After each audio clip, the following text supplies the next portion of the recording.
Hey, what it do, y'all? What it do? What it do?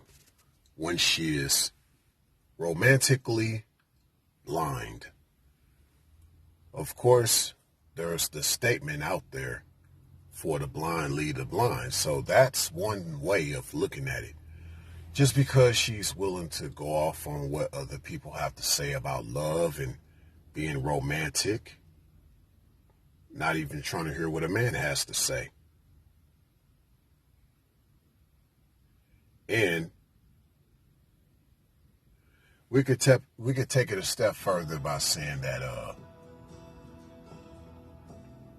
she actually likes it that way. To be guided right. Nah, she don't want to hear directions. You got some of these older 304s passing down their sense of advice in regards to saying they don't need a man to tell them what to do or how to be a woman. But that only applies to a chick that's been with a simp and he's never ever been a real man towards her. Or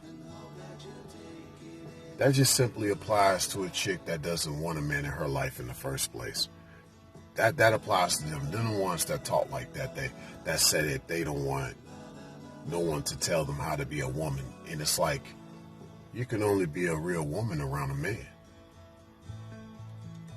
That's it.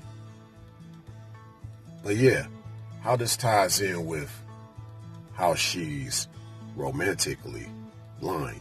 Now, if you look up romantic itself, the word itself really doesn't have much to do with love. Over time, it became associated with love. At the core, romantic just means ideals. That's really, in a nutshell, what romantic means. But over time, it got to the point of where romantic means the ideal type of love or the ideal way we should love. That's why when you see someone say, "You're so romantic," because that was their ideal way of how they would want someone to show them love. But with that said, she's still romantically blind because she's going off her ideals of love.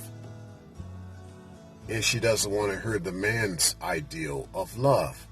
See, the thing is, his ideals, his romantics is based on reality, and her ideals or romantics are based on dreams and fantasies. Men try to use a lot of love based on reality. And yes, there's nothing wrong with dreams coming true.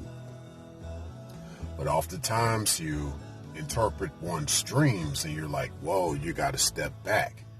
Because oftentimes those dreams were actually nightmares that come true. Her ideal of love, her romantic view on things are sort of,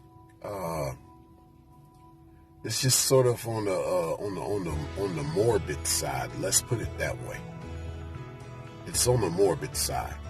And a lot of guys peep that nowadays a lot of guys peep that nowadays about a lot of the lesser feminine in regards to romantics.